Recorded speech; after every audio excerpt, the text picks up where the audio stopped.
ya solo esengaka na mutu azala na mabele na ye azala na esika oyo akotikela bana na ye progéniture. C'est vrai, okoki kosomba mutuka to mituka ya marque na marque mituka ya ba 50 000 dollars, autant de 1000 dollars. Mutuka ezalaka garantie ya vie te. Eloko oyo ezalaka garantie ya vie pour la progéniture ezalaka mabele lopango. Mutuka osombi yango 10 000 dollars lelo, après 2 ans au côté kango attendre 5 000 dollars, hein, valeur ekokita, même voire même 3 000 4 000.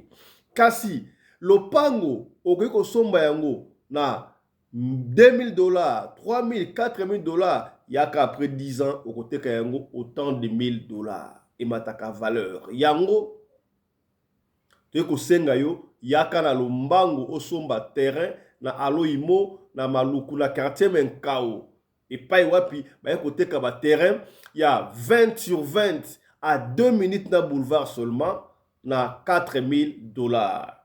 Au PC avance il y a 1000 dollars, ba ça y a acte de vente au tieba bon au bandi kotonga et 3 000 dollars estikali autofute yango malé pendant 8 mois. Papa Fiston, on va dire 2 000 dollars, oui. Concession aux acquis de ma pangu, il y a 2 000 dollars à 10 minutes dans le boulevard. Et Sili, Bato Baye na Lombango, Basili, si yango nyo surtout, et Sili. Deuxième concession, on va bengi VIP Sikabo et Bandi à 2 minutes dans le boulevard seulement. Hâtez-vous. Et ça dit, ma pangu peut aller mingite et Kosila. 1000 dollars seulement au Komikolo le Pango na Nyongo. Sur les 4 000, au PC 1000. Au Jules Pango Badi Kotonga, 3 000 au Fouti Malembe pendant 8 mois. Pourquoi j'ai commencé par ça?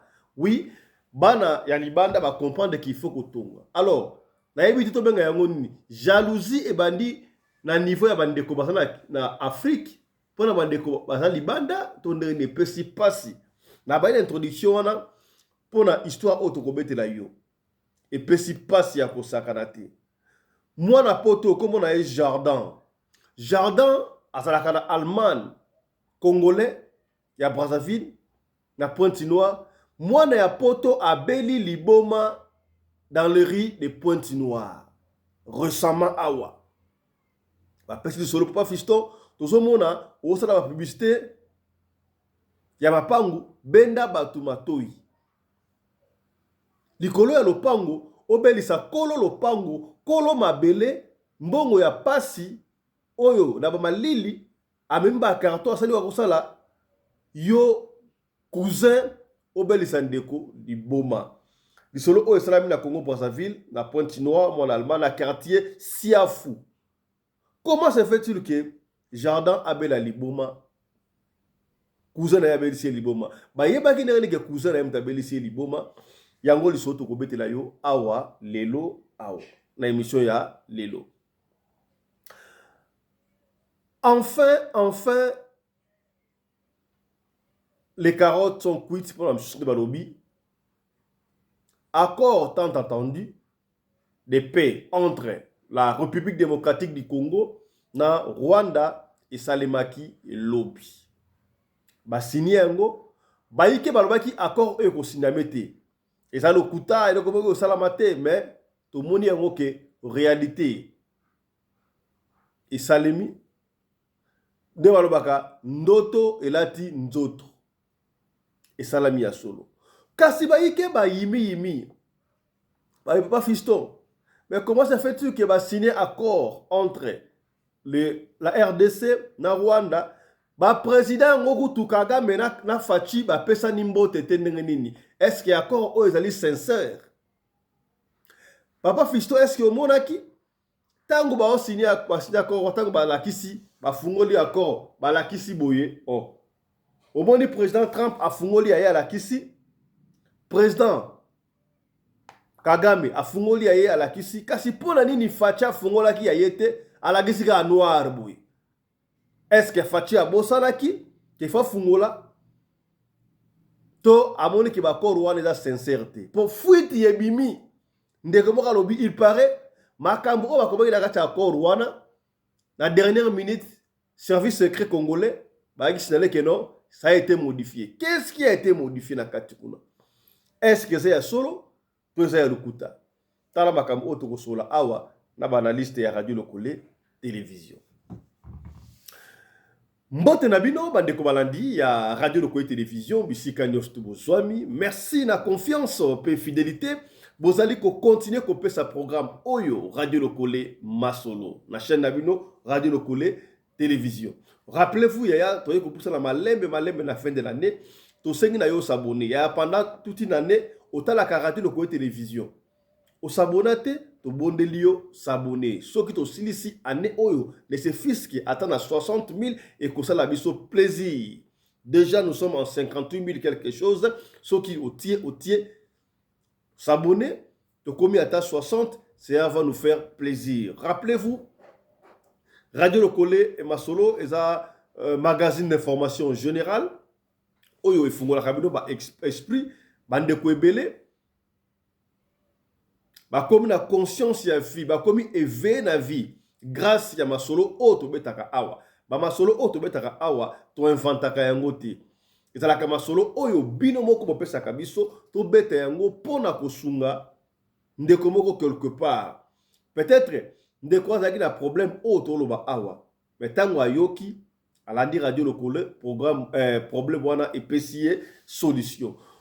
Bona na biso pe sur la deuxième chaîne na biso kaka na YouTube Afrique Masolo TV. Okomona photo na ngebi miwana o s'abonner pe kuna. Tozali pe sur na TikTok na Lumbango. Au s'abonner na TikTok. Rappelez-vous, nous sommes dit tokobanda ko sala ba live pe na TikTok. Cette fois-là, avant de banda ba live na TikTok, il faudra toko bongo 10 000 abonnés. Batu ba yike balinga ko sola live macho kwa macho na Papa Fiston, balinga ko sola macho kwa macho na Papa Johnny Mabiala, balinga ko sola macho kwa macho na mon ami personnel le commandant Congolo Anderson de Djobou. Alors, allez vous abonner rapidement à TikTok. C'est trop 10 000. Papa solo ya boy tokobanda kobeta yango ensemble. Boye bi yango biso ala Radio Lokole to sala ka débat avec discipline. Biso ato finga kate to yakana ba argument. Tous les coups sont permis sauf ba injure awa na Radio Lokole Télévision.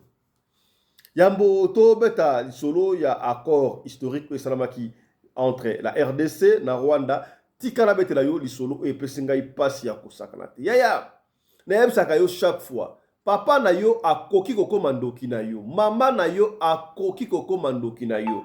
So yo kutu ndeko na propre akokoma ndoki na yo. E bongo cousin. Ikambu ya passe. Nalobaki yango ne bandeli awa yaya bandeko ba ko bunda ba diaspora pona basala na mabele na bango. Parce qu'on ne sait pas. Parce que poto ici est comme poto. Biso bato fanda kalibanda to na difficulté souffrance à kosakana te. Bino to lobaka bino kutu na pays. En Afrique, vous allez très bien, mais vous avez ma seki. Ah, ma fisto bino bolaka ba hamburger kuna, bolaka ba saucisse, bolaka ba chips. Oui, on les mange dans ma difficulté à kosakanate. Ma difficulté à kosakanate, tracasserie mo zali oh yaya, ça passe. Yango ba ba mo somba mabele. Moi na mobali congolais à Brazzaville, asa congolais à Brazzaville mais et pas na bongo zali na Pointe-Noire. Bande ko Pointe-Noire ba solo ba tomboki longoni na chaka motema na bande ko Pointe-Noire pa solo Pointe-Noire kitoko. Amanda mbote na yo na niveau ya Pointe-Noire. Komba bana mbali o Chardin. Chardin akenda Allemagne banakala azwa donc na Allemagne akoma kutu doki allemand déjà. Ebi yango biso ba africain ata okei na mboka moko songolo ozu nationalité mboka wana mais makila na yo ezali ya mboka oso utite. Alors Chardin s'est dit lokola umeli pe awa esengeli na ngai na tonga na mboka na biso. Chardin asomi mabele na Pointe-Noire atali na famille parce que cousin na cousine bazalaka ndeko direct pour cousine na yo to cousine na zapena ndeko na yo. Chardin a confié construction na ye to kolanda makambo ya kotonga epai ya cousin na ye songolo ba pesi biso kombo na yete. Chardin marié, père des deux enfants. Ba chanter ya Chardin et bandi ko évoluer. Chantier ont évolué, Chardin s'est dit ah, le quoi la chanteuse a évolué bouillé et bandi ko koma ndaku na ngai et bandi ko koma ba benga ngoni bacha Avant comme on va tellement benga ngoni ba charpente so charpente quelque chose comme ça. Non comme ça ngai moko pe lokola si koji na musala na kende kotala. Ndako e bana ko tongama na Pointe-Noire na quartier Siafu. Hein? Bande ko ya Pointe-Noire. La prononcer yango très bien. Quartier Siafu. Siafu to Safu to Siafu. Ah ba bisinga quartier Siafu. Et lokola boyebi yango soki oza libanda ya mboka lingo kende ba famille oya biso ba africain. Famille comme à raté, famille restreinte, bande kono propre. Même na ba cousine, na ba maman leki, na ba tata moi si, ba linga ko moi quelque chose. Moi elamba ata moi t-shirt et out na poto. Ici je interpelle bande ko ya poto. Ça la attention ya.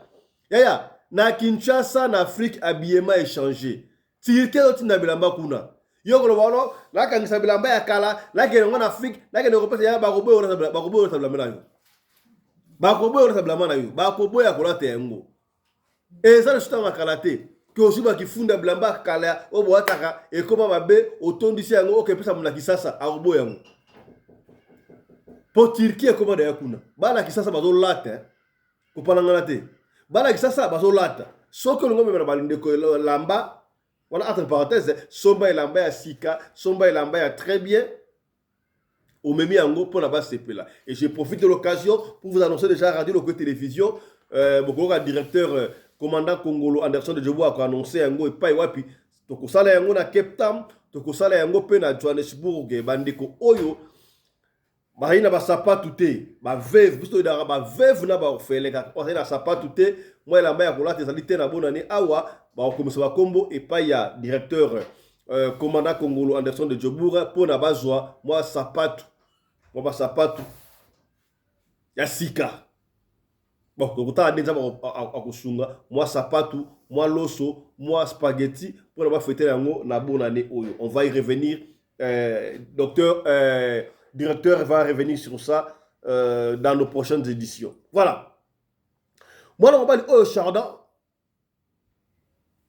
a kangesi bilamba pour na bandeko na ye batu nyonso tu ayepe a komi na Congo Brazzaville na Pointe-Noire a uti Allemagne atiki mwasi na bana mibale tango a komi a signalaki mutu moko te ki azoya abmel bango briske yango wana ere moko foto sala mayele wana ozo kende Afrique o kende pa na bino ko sinala rapete tango akaisaka difficile na ngoya ko sanga na aéroport na ko sala ndeni siko technologie e change na ngoya ya o komi pe yo moko zui louer mutuka ok pena flat hotel na yo ok wapi mutu pe akoyeba te tango se positionner un jour deux jours ok pa la bino c'est ce que Chardin avait fait. Chardin quitte l'aéroport azui mutuka akepe na flat hotel na ye alali jour a liboso jour mbale bafanda kala lupango na bango mona kala mutu ya kobima lupango eningana grand frère Chardin ye nini bodo ambiance akosakana te ba bengani bebeka ba africain des alaka ba ekotonda wana.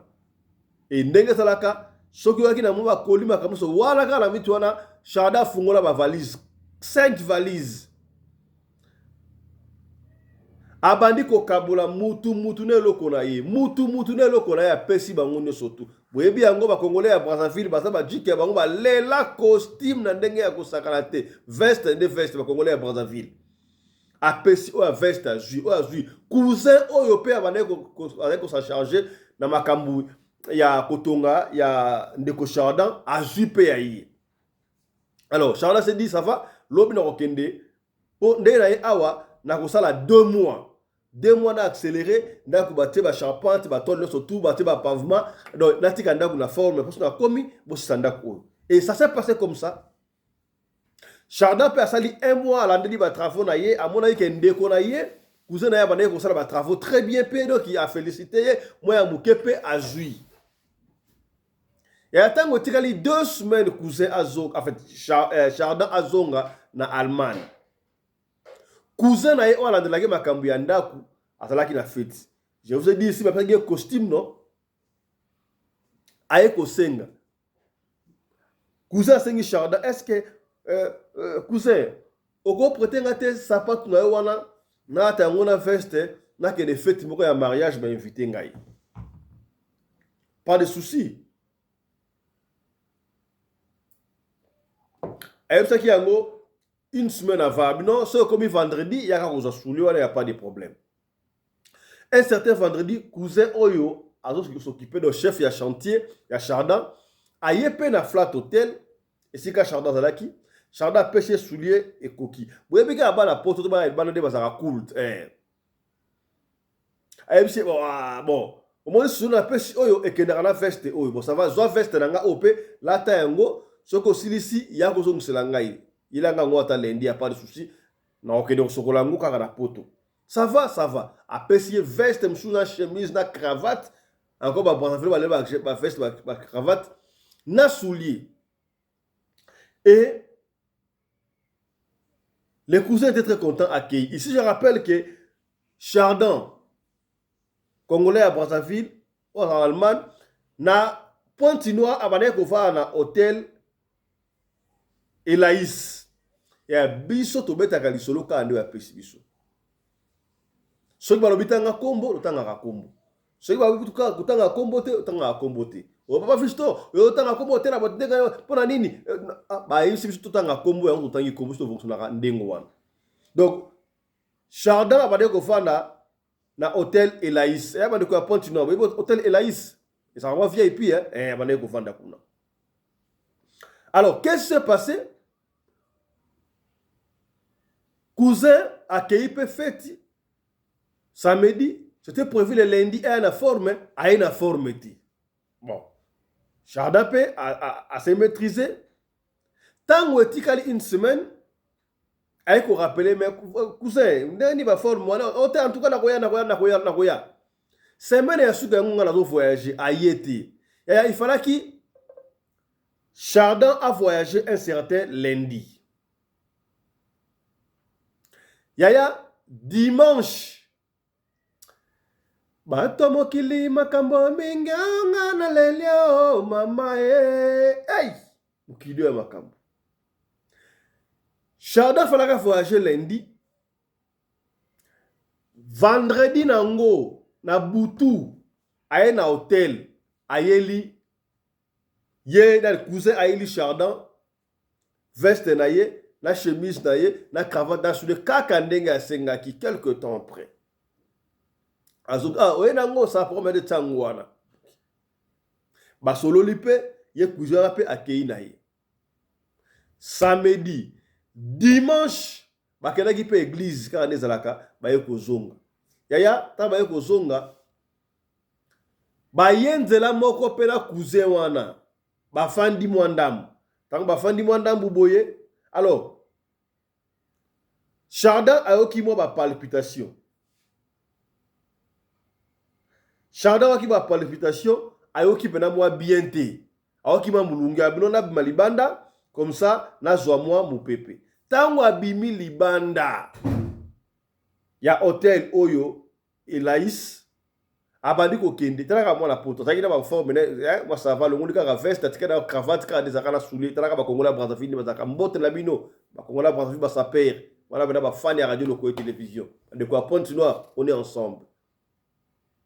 Abandi ko kende boy po bato ya biki jika za hotel wana ba jika za hotel wana mbala moko Chardin abandi ko kata forme na ebite liboma epesa ka bato mulunge to ndenge nini Chardin abandi ko kata forme abandi ko kata forme c'est quoi ça simba kuna nini kuna mais comment est-ce que fait que garçon la propre boy abandi ko longola bilamba atika sta couper nzamba la raté batu baye ba mutu basalaka mais tout le monde la jika oya mala hotel okuna de hotel okuna Elaïs baye kozonga mbangu baye tuta gérant to moni jika oya mapa na bino ndika okata blamba kuno ndika be liboma batu ya réception ba kei ba beti porte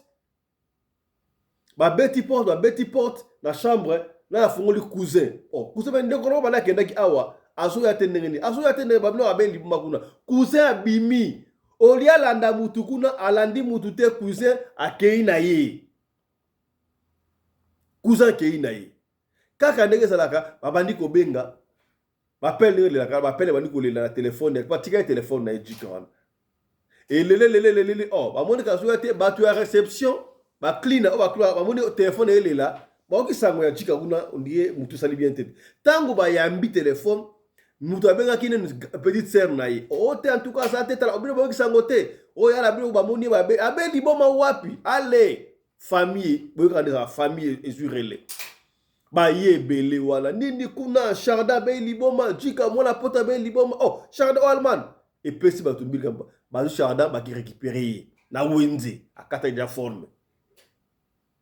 Ba récupérer, il ne pouvait plus rester dans l'hôtel non. Bah si biloko na so ba ken on ndak ba kangi ba singa bi ça c'est quoi ça ba zu ardent ba ken na hôpital ya hôpital général na Pointe-Noire ba ba kina nuté ba côté na urgence ba minganga ba sali ba examen nyonso tout ba mo la raison ma négatif ba tali mo mutu négatif ça dit que Charda ça na bien mais qu'est-ce qui se passe ya toi na Pointe-Noire mbala moko famille obi oh eza jalousie bandeko ya quartier basali mabe donc moi la nga lokola yeba c'est pas qui te wana maman na papa na bandeko non to kotika boité ya na saka chaque fois biso bana ya nzambe tozelaka o ya nzambe justice ya nzambe la justice de Dieu yana Chancel Mbemba mbote na yo capitaine du moment elle est pas ba misusu bagena la bango ko luka na ndenge na bango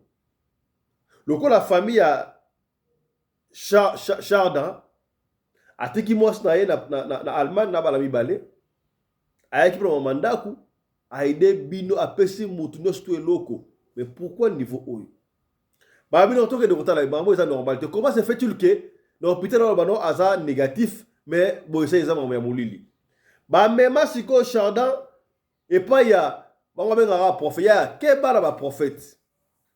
Oh, toi qui n'es pas prophète, mon prophète, tu as la zone bicole, tu as la prophétie.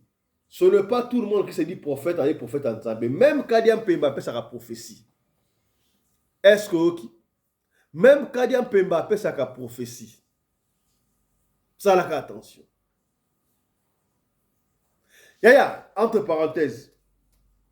Ne comment on retrouve ceux qui Gédéan, Oyo. Bakanga Kaye.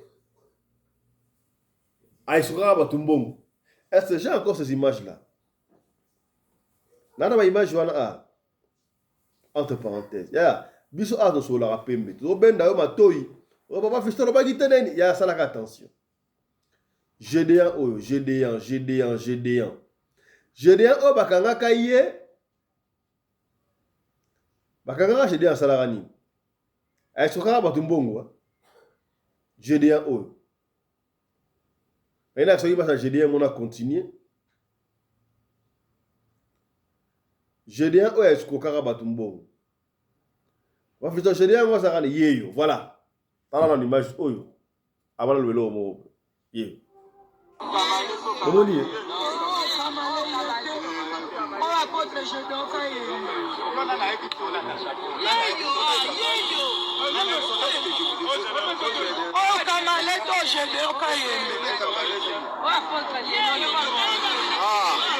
Les prophètes d'aujourd'hui. Les Canadiens font ça en Makambo. Mais ils ont rendu ma prophétie à l'Okota. Comment dire? Gédéan Oyo Bakanga qui Abima, bakanga pour escroquerie. Là, éviter escroquerie ni bakanga qui Abima. Qu'est-ce qui se passe? Mikolo Oyo a sur la télévision a ôté que la bono mai moroboui. Bon ça l'attention. Tu dois pas détailler mais ça l'attention. Autre loba quitter to lobby. Keba na bisomba somba. Keba na bisomba somba. To rezoga le kamwana de sesima. Tangu bakena ndeko oyo et pas ya prophète, nzoka na prophète ite azanganga. Bandeko ya Pointe-Noire. Bakendaki na ye et pas ya mutu abenga prophète na quartier Mpaka. Bandeko ya Pointe-Noire, quartier Mpaka to Mpaka. Nganga. Ndeko wana atali yesi bango oh mais so oh bakeni mwana bino Chardan ezaka na famille eza musika te bandeko na ye. Avant la loba, bobenga bandeko nyonso tu ya famille na bino proche boya awa. boyebi yango jika be liboma na poto talaka mona poto be liboma kangi ba chaîne doki famille alertée ba benga ba cousin ba cousine surtout bandeko boya. À leur grande surprise batu nyonso baye d'après l'isolo on avait telebino nani oyo falaki asala wala mutu ya liboso. Ce n'est pas cousin oyo otonganda ku ya Chardin. Tout le monde a remarqué que cousin wana azala kiti ayete. Oh.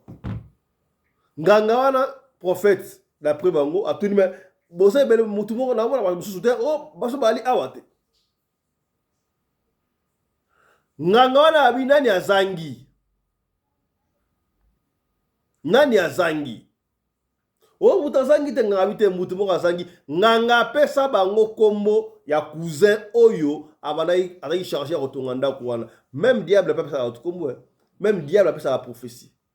Yango fait un discernement. Atangel bango kombo na ye.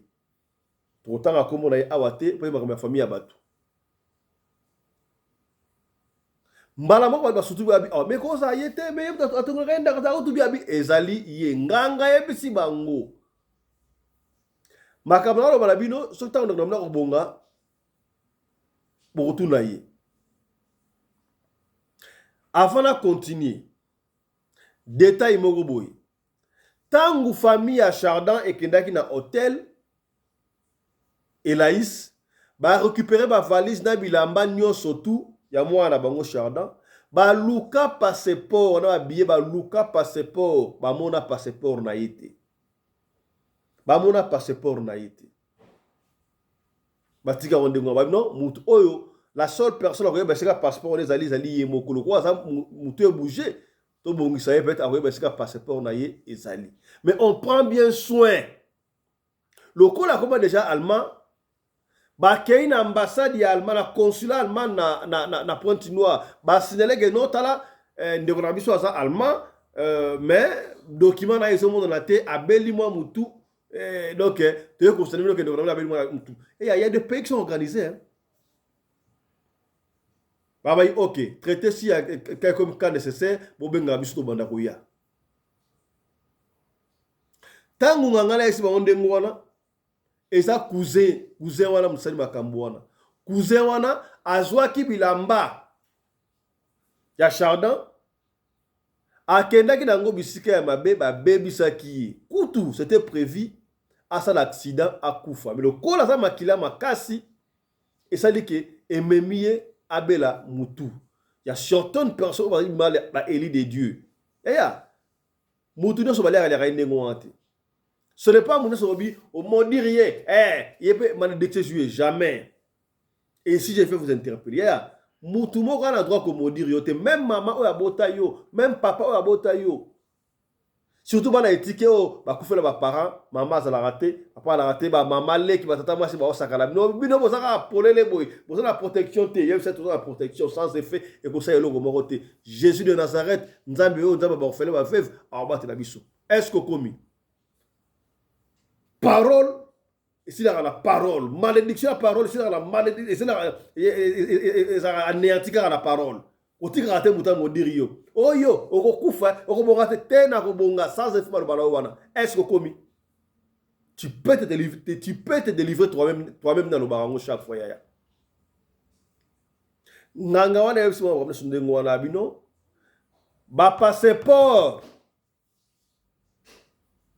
Ya ndeko na bino amiti oyo ezali epai ya cousin na ye wana. Nganga yebisi bango dena yebisi ona oloba oyo. Azaku tu na pointe dans shooter ana brazate bakoko wala sanga bakoko la bakoko bakom wala sanga awa azana avion a okende Allemagne tala niveau ya muninga confio yo batache na yo tongela endaku responsabilité bambonga mike ezoleka ozozwa mais silika raté olingi okoma ye ya koma yo alinga ya kufa pour y avoir passeport à Allemagne, à comme en Allemagne. Et simbité malgré sa belle boma, donc au monde on a été assis à changer billet. À ça qui m'a on a chef à chantier. Ceux qui va corrompre qui na Brazzaville à Matana habité mais na raté avion. Ya Nzambala la raté. Nzambala la raté. biso ba misusu oyo soki nzambe tokimela pa tokimelaka pa nzambe. Et puis batongo ya Afrique air moko na ebité hein. Bon saka mama nzambe ya makambo ezalaka kala ekoleka nango so ekolo document yebi yo aussi document ya mutu ok matanango okoma te kasi ko document akodeklara ke document nango ebungi bakanga ote ayebaki yango te akiti na aéroport Allemagne akiti na Francfort nzoka tango bakende kosenda ino document ezomona te ya un citoyen allemand mbala moko ambassade abengaki immigration allemand abengi kuna bazali da saisi bata immigration tango yo kitaka boye webi yango ba entraîne ba tanga tanga tia entraîne mbala moko escandé kuna pour epeli rouge allez ba cotissier beko aussi document oyo wapi tala kutseki tala kubamba côté nganga oyo a soigner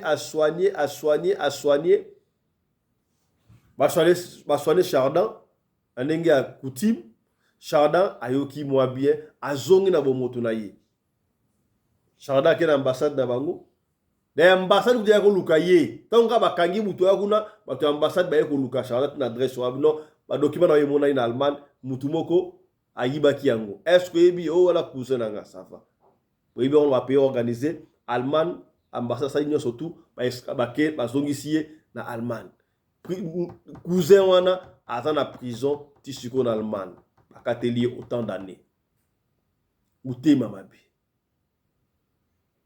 ndeko apesi so eba fisto beta de solo ya famille na biso okotanga kombote tanga kubenda dans l'abso Chardin tala makabo tout dans ma famille yango batu ebele bakoma so mabe na ye alingi kutu ba famille ba busana te akosisa ba ramna agence parce que ba famille oyo beza problème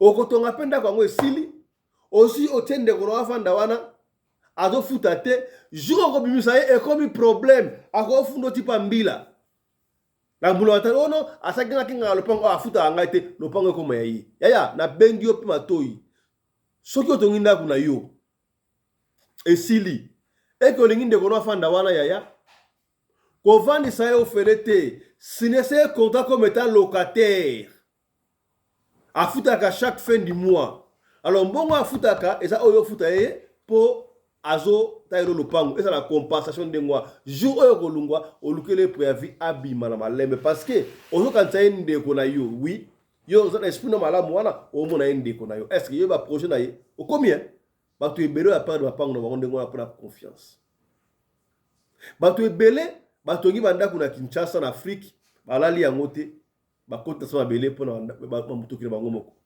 salaka attention est-ce que lisolo oyo était yote ya Chardin otoloba kite torobi voilà na pesi maloba epa ya honorable papa Johnny Mabiala depuis Durban papa Johnny mbote na yo lecture na yo par rapport à lisolo oyo ya ndeko na biso Ardent omoni yango ndenge nini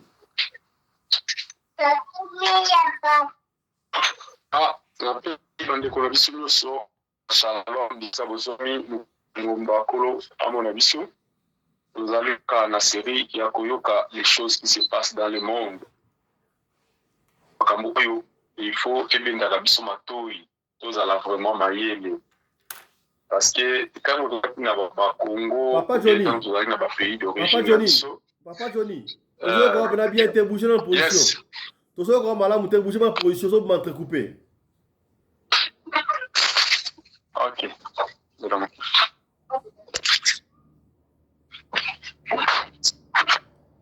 Oui, Kinga. Ok, oui, allez-y, oui.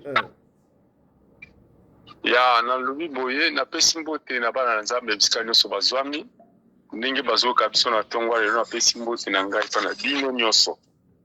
Donc ndeko ndesone ndeko na ngai biso pelenge tout le monde.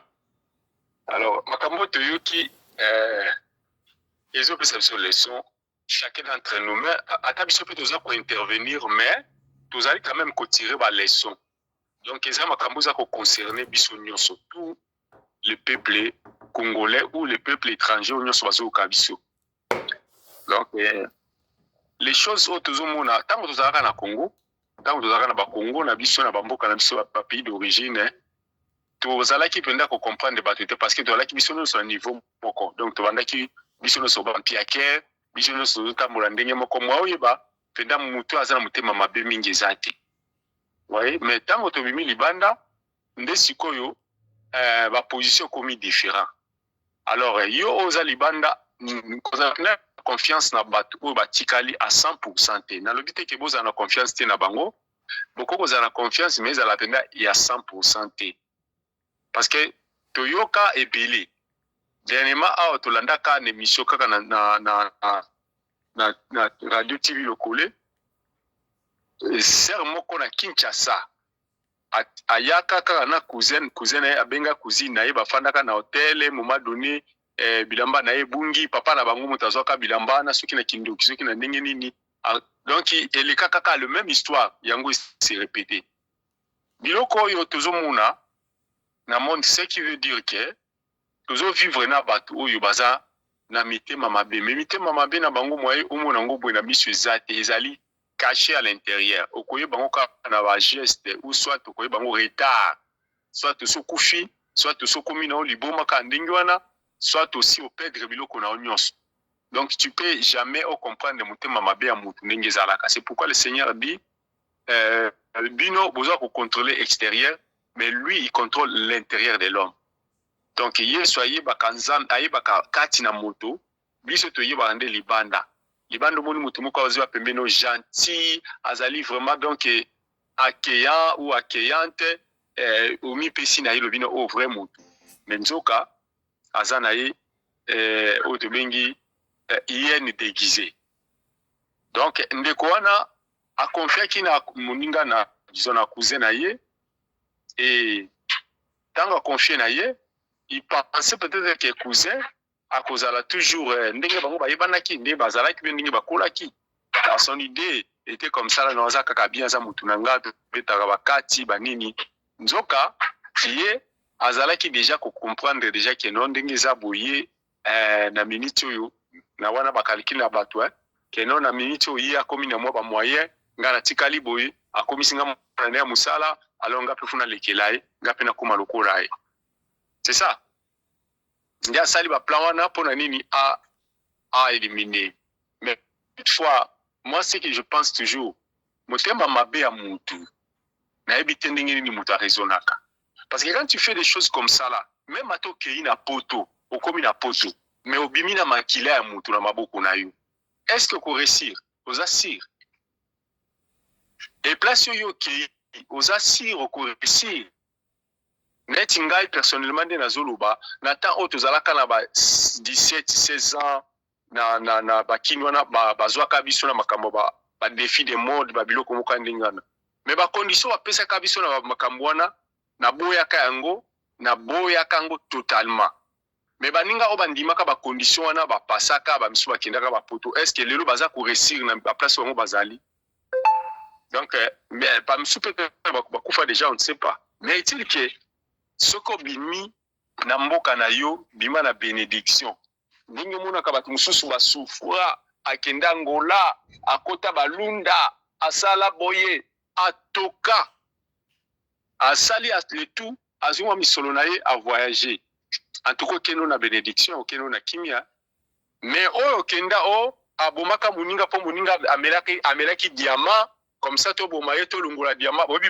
aswa ne banosa manangola obomi baba moni ke omela diamant moko ya bani le balakane lio bakotelo na zamba babomio bapasolo libumba misi diamant na baki bazwi bambongo akaboli est-ce que tout nana nubatwana basala makambo na lelo baza suna bambongo pour dire que le bien mal acquis la Bible ne ment pas le bien mal acquis ne profite à rien même ata soki ndekwana kufaki akomaki na liboma akufi na Congo Brazzaville bakundi yo na Allemagne okozala sans position je crois bien que soko moni bato oyo bazozala mingi na ba problème mental na ba Europe wana mingi eza la bite bango nyonso la majorité eza bato baza na ba problème depuis na Congo batika ba mama na ba problème donc nazal na vision moko Seigneur a posé kanga question parce que nga nazalaka vraiment mutu nyonso na kaka secours na eso na moni mutu na problème na secours na mutu dans l'ingarotika. Mais le Seigneur m'a posé une question.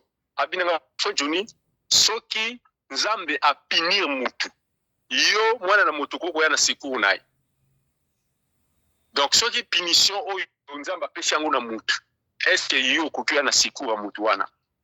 Parce que punition n'est pas nzambe. Ceux qui mutu aza neti la tozuka exemple mutu aza na liboma oyo Seigneur a punir. Yo atoza passer ya moto ndenge ndoko tshalo boko likolo na epa bika okokoka.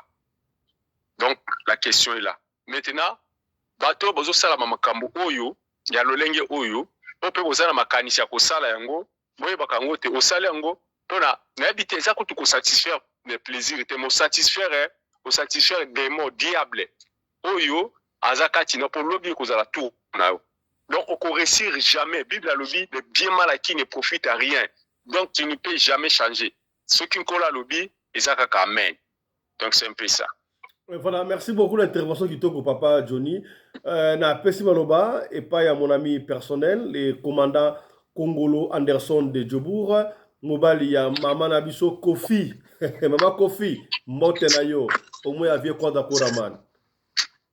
Et félicitations à notre fille, ouais outi kozwa certificat brevet. Tala bana ba congolais mayele na mboka ya bapaya.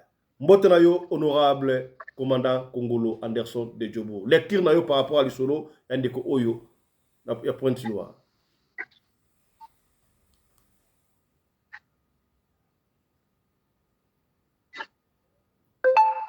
Commandant, bonjour.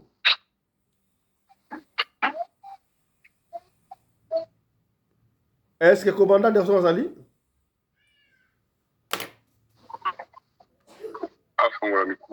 Commandant micro. Commandant micro, bonjour. Commandant, bonjour, micro. Bonjour, honorable président Fiston Pelin de Tata Sadek, le patron de la presse congolaise en Afrique du Sud. Mbote, na mamari na Pelinde, mama oyo akabaka koleka mama Denise Nyakero, pe koleka mama Olive Lembe. Papa Johnny, kuna na deben na mboka Chaka Zulu, mbote. Est-ce que on a dit le solo ya ndeko na biso oyo Allemagne ba komishe liboma na et pas cousin à Kinshasa et pardon na Pointe-Noire lecture na yo. Voilà. Chardin na Ponto kuna bere ezana no yaye moko pe quelque part oso kabeli moto sapato ifala suka wana ki ozo pesa FST akende nango ay ozo ngisela yo. Là c'est déjà la mona qui est ça la qui il fallait pas faire ça. Makambo lupango oyo ndenge moko tsholo baone bandeli awa mutoza onyoko ma pona okanisa mbongo osoma lupango en Afrique. Alors yo ovandi na yo la méchanceté ekoteli yo oya osala mutona mabe poza lupango wana soki tango ayaki eke alobaki amona na bango te asolola na bango te balinga batraite des méchants. Bino bato bozalaka soki boke poto bokomi mona bokomi na bapoyi bokomi na bobe exigence mais ye avandi na flat hotel sorry mais asali quand même bomoto abengi boya yo oza kokende fete akabeli yo sapato mpona yo ezalaki suffisante bilamba bapesi yo oya ozongisa lendi mais ekomi mpona ozongisa ekomi pasi bandeko biloko oyo ifo eteyaka biso makambo ya boye oyo ntango toza kosalela yango baanalyse ezali mpona kosunga bino baye oyo botikali bozwela nkokoso te. Je vais trouver ça très aberrant omona ke yo mona poto opesi ndeko elamba alata me oyebiseke no aya kozongisa mpona ngai efale soit oyebiseke kozali nango te soit opesi poto bon mbele makambo oyo ekomela ye te ke bazwa yango bakende batravaille yango baya kozongisela ye ifale pas moi les erreurs oyo ya salaki.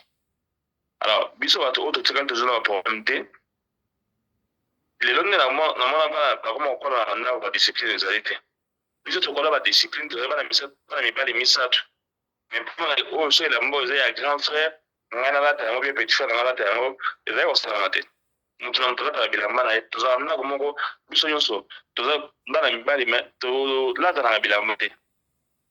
A quand même plus forte raison si un cousin ou un ami.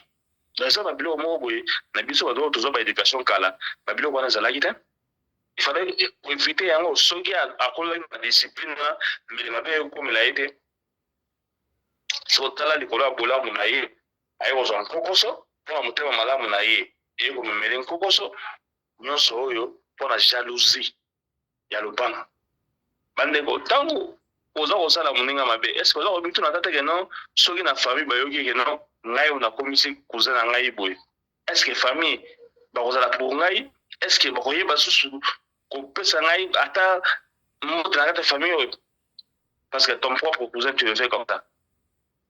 Donc ngai mpona ngai bino bato oyo bozali na poto bozali koya na Afrique jouer toujours na prudence. Faut pas basentiment moko boye et emporter yo on a repoussé la limite. Vous allez prudent sur tous les points. Voilà. Pourquoi? Parce que tout ce qui est en Afrique, ça va canceller la biso mabe sans que biso toye bayam. Alors tous à la prudent pour mabe boye comme la biso te. Merci beaucoup honorable président. Merci beaucoup honorable commandant congolais Anderson de Djoboura. Voilà, nous allons parler du fameux accord de paix entre la RDC et la Rwanda. Lobaki yango ne bandela awa to zelaki. Et comment zaki lokola ndoto. Lelo ndoto ekomi réalité. Ndoto elati nzoto. Ba uti musika pona accord oyo eya kosiname. Tomoni accord de paix sinama kilobi na Washington DC. L'intermédiaire, il y a le président américain Donald Trump.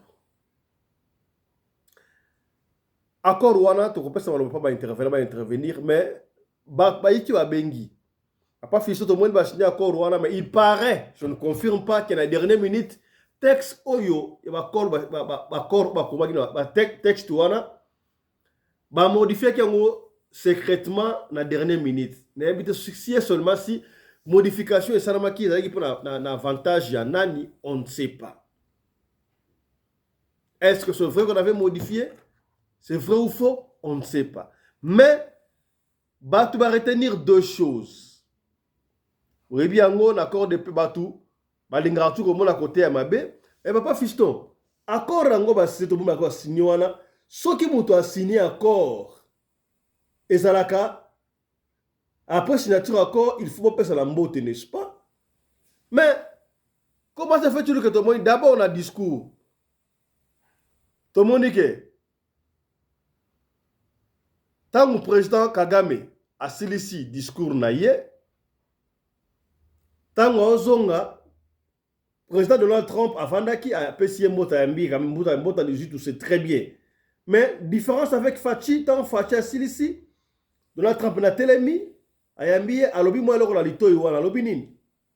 So papa fisto moita a que yo ça les meilleurs. Yo une solution félicitations. On ne sait pas ce que ça qui est ni. Tout le monde a différence awa. Pour que va pesi mbote mais na Fachi Trump a lobeli eloko na litoyi a lobela ki nini tala kunseki tala kumamba la photo monsieur l'activité awa que non vraiment Trump a sepela ki na accord wana président Trump na président Fachi na accord wana dans la Maison Blanche n'est-ce pas président Trump yewana na président Fachi. Kasi batu wa mituna, papa fisto. Ba signé accord rango. Accord nyonso tout so signé protocole d'accord nyonso tout et suka karambote. Mbote wa signé a marché concret ndimba accord oyo. Mais comment se fait-il que d'abord tango ba signé accord wana to monite sika oyo président Rwanda Paul Kagame na président RDC Félix Antoine Tshisekedi ba pesa ni mbote pour la ba accord oyo zali sincère ba pesa ni mbote te et puis ozomona apparence na bango bazo yoka ata mukete. Qu'est-ce qui se passe na suka nango tango balakisi après avoir signé ba accord balakisi ba accord to moni président Donald Trump a fungoli oyaye alakisi sika signé président Kagame alakisi mais président Faci olia afungola akowa alakisa ye alakisi côté ya noir ya okangama et par rapport à mon yako fungola muki est-ce que abosanaki que il faut fungola protocole na ye asnala qui était erreur diplomatique incident diplomatique to Faci asalaki yango nanko apesi message que accord wana sincérité. D'abord sur tali photo oyo okomona ke président Trump apesi mbote epai ya Kagame mais tango Faci atelemi asolusi ezapema message soki oyo eza message Faci tanga fungoli accord wana te alakisi ndengo wana elingi koloba nini ngai epesi ngai mutu kuswa awa napesi baloba epai ya Papa Johnny Mabiala Papa Johnny Mabiala réaction na yo par rapport ya accord de paix oyo RDC na Rwanda ba signé et puis accord ango est-ce que yebi ezali accord ya nini ba signé accord guerre kosila to guerre va continuer car même question pe yango wana honorable commandant à répondre. Papa Johnny on a 3 minutes. Le confusant wana ezali komba na biso à chaque jour tozali kobondela ka pona mboka na biso zo Kenya mboka na biso ezwa bosomi mais tozali kotala ndenge président na biso ala ko memela makambongo il faut ka to prier parce que bon yepe aza mutu aza na ba limite na ye ba américain eza bango nde bato as Congo bango bato ba imposer biso le pouvoir ce qui lelo ba va changer ba ko changer mais na ekoza na un clin d'œil donc ba ko changer mais petit à petit peut-être baza ko tala baza ko observer le lengeni ni biso to ko progresser na bango sur les accords et par rapport à Rwanda ninga exécutaka les accords na bango na Rwanda donc ba dit que Rwanda aza fraudeur ba dit que Rwanda baza ba tueur ba dit que Rwanda baza ba pilleur baza ba tumoko sans cœur ba bien mais le problème est que bango pe ba yebi que bango banda ko zala bazala ki ko profiter na sima makambo na Rwanda zusala ba yebi yango très bien mais maintenant ba ko rejeter te azalo ko bazalo ko la ba Mobutu te moni Mobutu banda ko bango pe ba non abanda ko telemela bango pe na makambo bele mais Rwanda lokola yebi keze loko na ete ya muibi ye azaki na posa kaka azwa otobengi banini otobengi lokumu babenga kaye mutu munene bayamba kaye na ba zo blanche ba akotaka parci par là ba kumisaka ye et abanda ko pesa nyonso voilà maintenant pour ba rejeter bongo c'est un peu différent na Mobutu voilà donc pour na ba geste wana ninge salemi na politique ngana na tanga diplomatie pe politique te mais itilike na koloba bokomona na misu babi diplomatie ezali na parole na body what they call it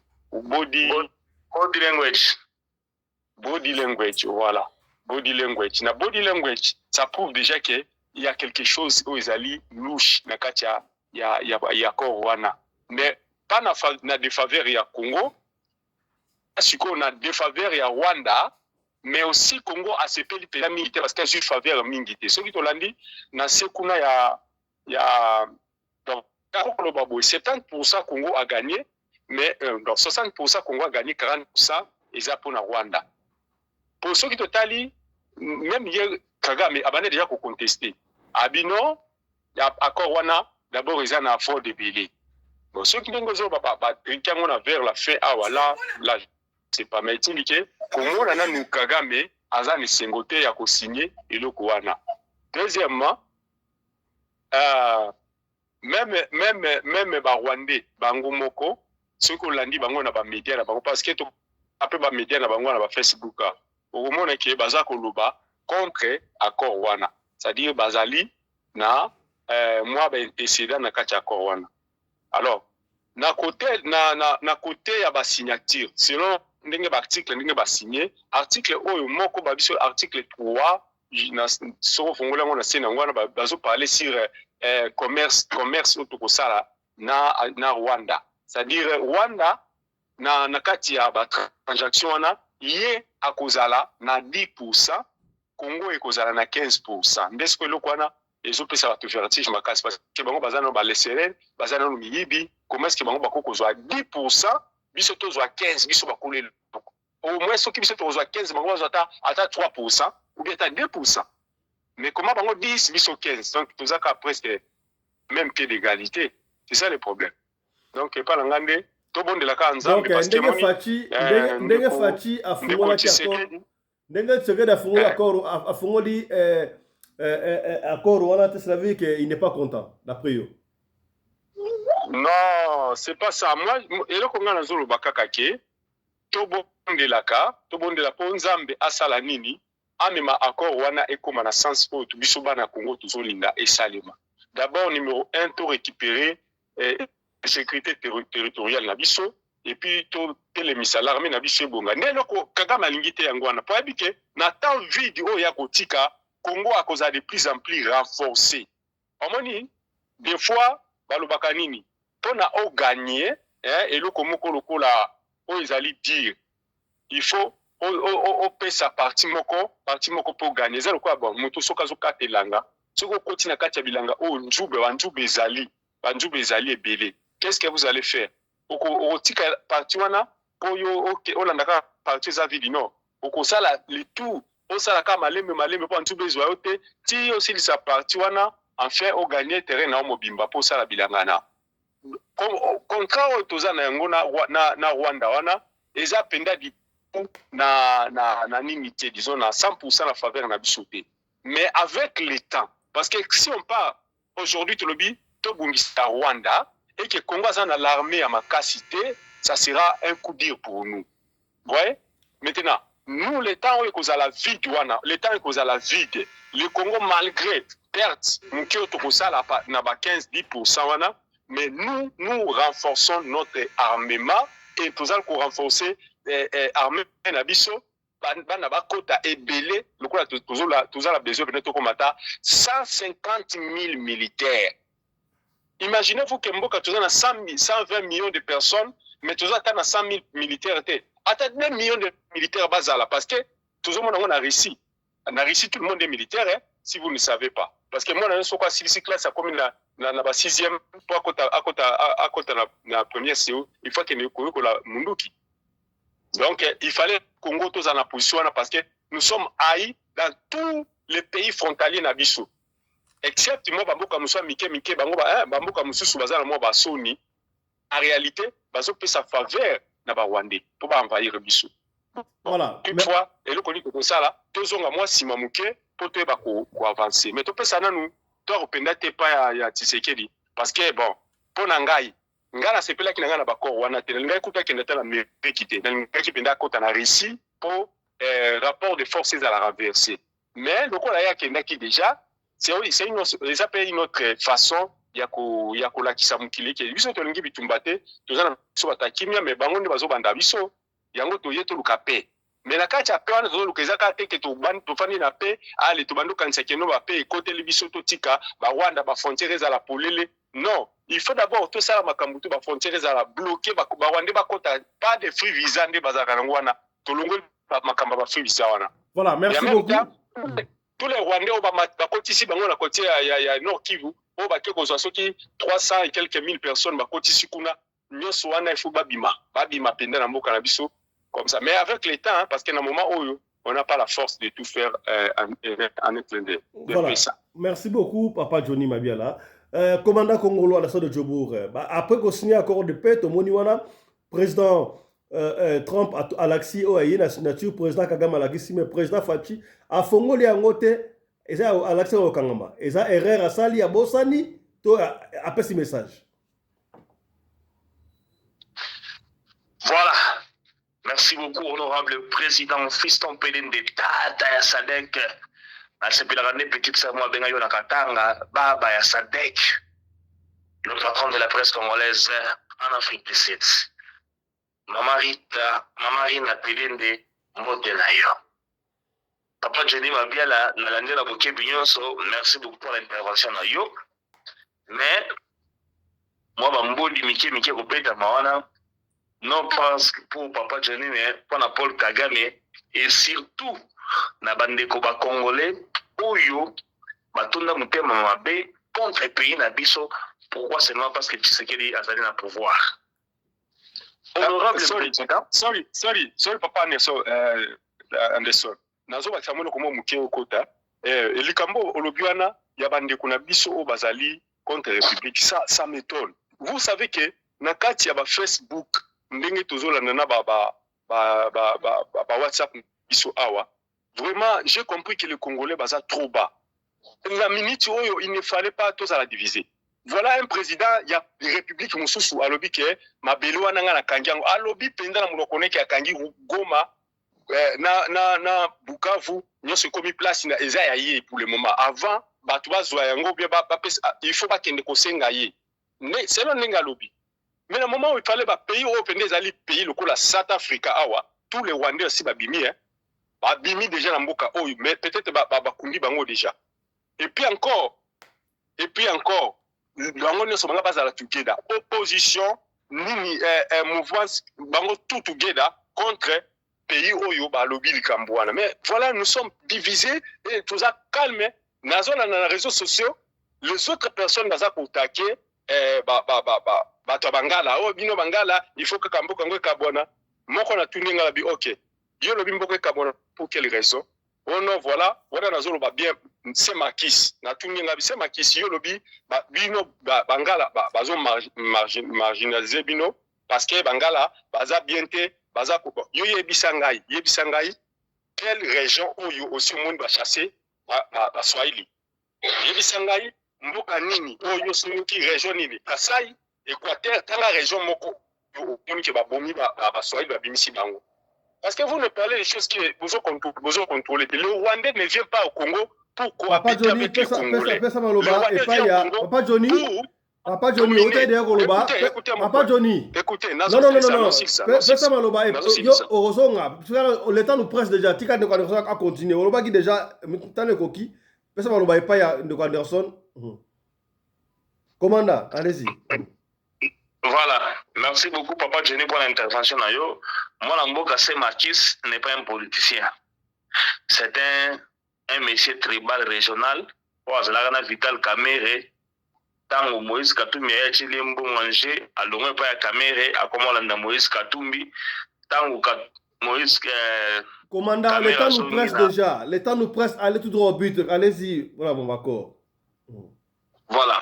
Na makambo ya kor to banda na makambo ya fachi ko zanga ko fongola livre d'or ezali bo est-ce que asala kiango exprès ou bien c'est pela kité non fachi azali na sengo mutu oyo a gagné accord c'est fachi azali na sengo ezaka erreur ya kansaka baninga batombolaki et eko sala ma erreur que mutu mo da osala esini pona fongola zo comprendre te so tali bien au moins zo tala mutu na pas comprendre si ma da osala e ayo stuka la suka ta baninga bazo kangane ayo fongola.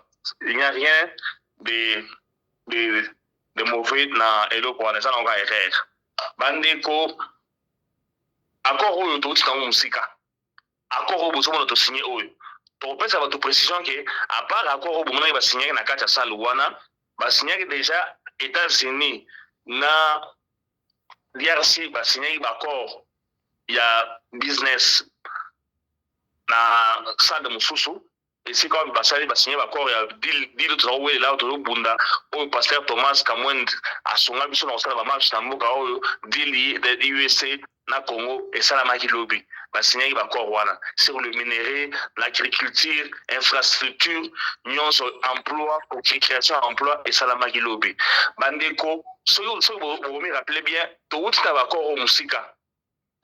Pourquoi tout le monde va makambo ndenge na Congo, ba yele so à terme moko wana sur crise profonde, OK n'est pas fallu de crise profonde. Oh ya et pas ya basango crise profonde. Ça n'a rien à voir dans ma bureau et ça là qui va dans une bonne section qu'on a est pour nous. Tout signer accord ça un avantage na biso Donald Trump très content na fachi bomo na wana ndenge honorable président Tshikolova awa body language tango Kagame aye assiste sur le discours fachi apprécie Trump apprécie mot de Rwanda fachi tango aye Trump a télémi a apprécié mot de Ayambi et ça déjà on l'a que non garçon oyo boza komona oyo elombe alongi etumba faci ntango atelemi avambima abeti kutu Trump mwa mbata na mokongo mpona lakisa ke non yo okomi pire ngai epuis mpona kolakisa victoire na biso ntango faci basilisi akiti aye kopesa bato mbote ifotala bulos ndenge awelelaki kopesa faci mbote wana Kagame ekanda abimi akei Kagame apesi faci mbote te mpona nini Kagame asigné cet accord na volonté na ye te baoblige ye soko meki Trump alakisi mosapi et soki Trump alakisi mosapi oza eloko te donc dans 0 minute donc avant tokoma na 1 minute déjà Rwanda wana bolala yango monaki Kagame ekosinye wana donc azalaki na esengo ata moke te ya kosinye bongo oyo bima mpo mbokanga yango oyo papa jena otu epoke awo Kigoma wana na Bukavu wana nakangi yango ava nazongisela bino yango il faut na boya kosolola ngai oblige ya kobima okolanda ntango asilisi na suka petit oyo ya journaliste oyo Ariana Versel Ariana Veras atuni Trump mutuna accord esigname sur le terrain bitumba eza kobundama est-ce que tomona accord oyo kokota en vigueur quand Trump alobi yango bien donc très vite et très prochainement ils ont compté dans le plus vite que possible au compte en vigueur et on considère comme un droit miracle donc guerre ça les bannes plus de 30 ans et aussi là comme miracle naïb ça qui vient que non tout signé accord aux États-Unis et aux avantages na biso papa Johnny a ça remis tout ça que non c'est 10% Rwanda 15% de Rwanda 10% na business ni Nakor ndenge bazali wana basinye wana soki tolingi tosala baaccord biso tosala business na Rwanda ekodépendre na tempérament na biso soki tomoni ke non guerre oyo esili bakongole balimbisi barwandais oyo baza Paul Kagame te tolingi tosala business na bango nde tokosala mais eza te nde toyei na batension wana tolanga ntongo boyo tobandi business na Rwanda ekotikala kosalama te babusiness oyo esalamaka déjà neti courant oyo togérera biso na bango na Burundi moyen babebisa babarage ezali te et on continue aux à gérer. Mais on a business à Sikana Rwanda pour le moment. Pour le moment, et comme ça la maté. Bandeko encore on est un avantage na biso. Encore on est un avantage na biso. Il y a un peu mon Paul Kagame ko Silika. Après si Fachi moto te hein. Alexis peut déjà que non ça c'est mon été. Comme moto ayi ko renverser ngai assez singa pouvoir na komi moto pamba.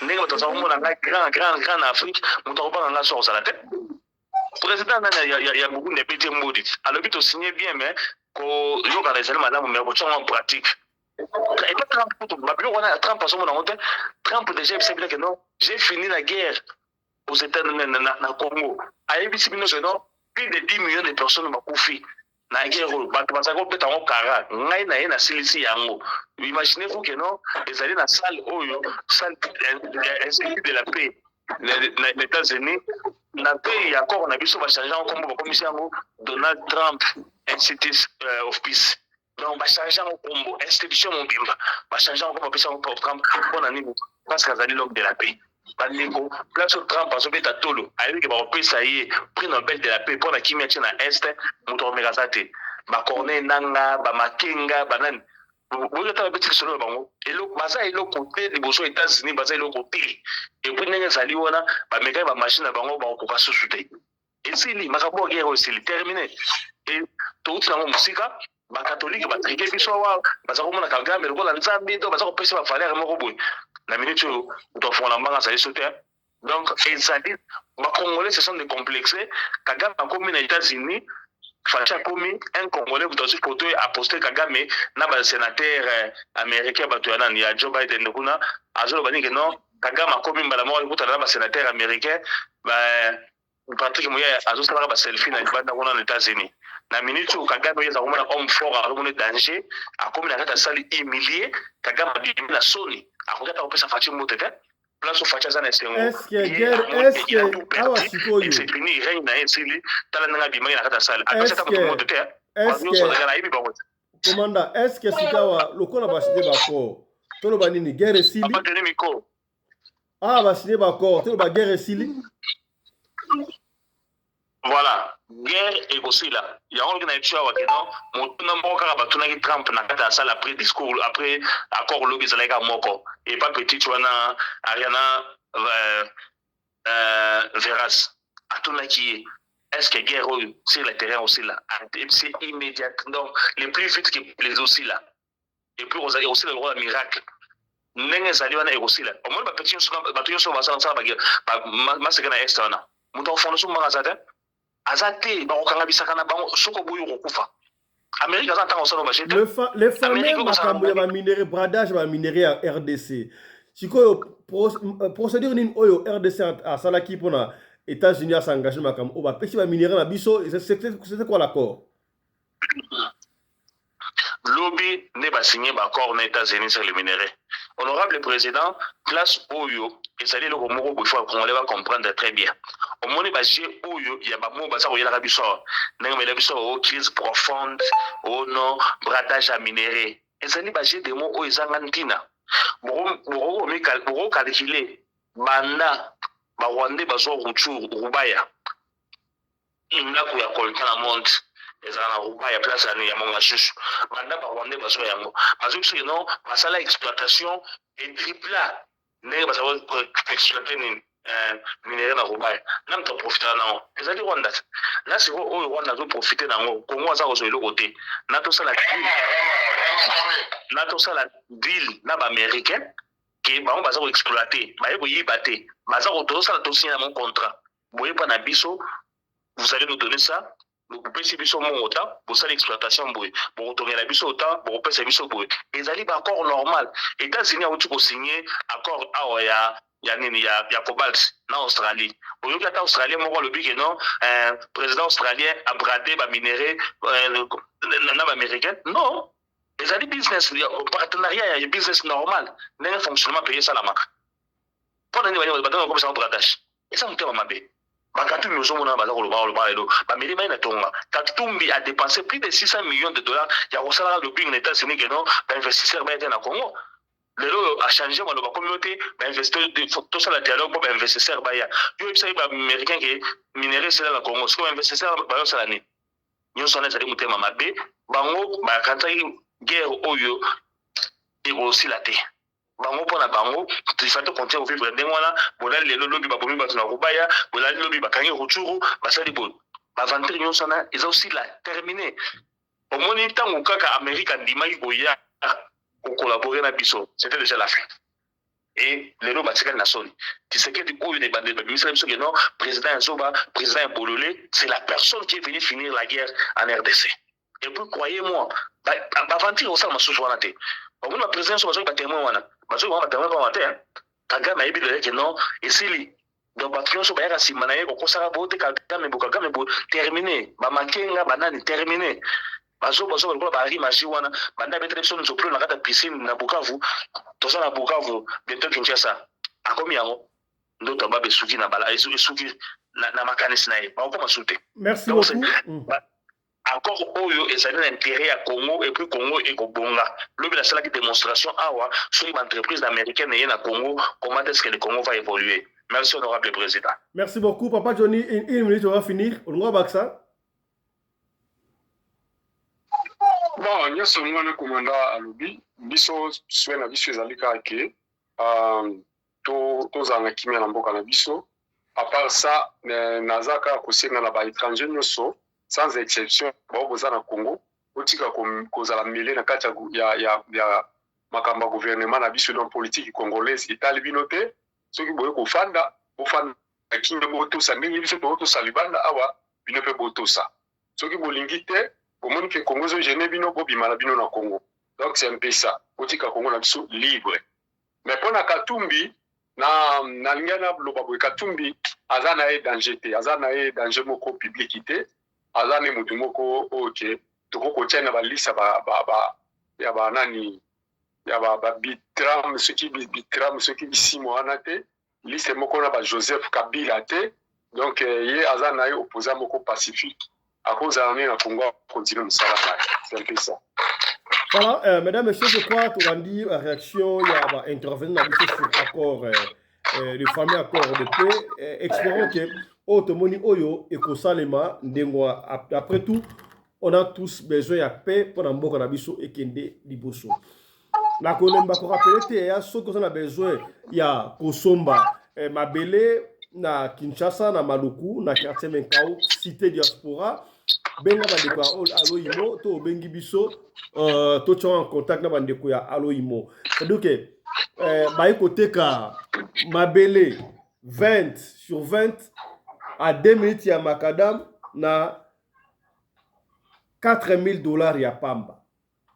4,000 wana opesi $1,000 aux actes de vente na matériel au bandi kotonganda kuya choix na yo.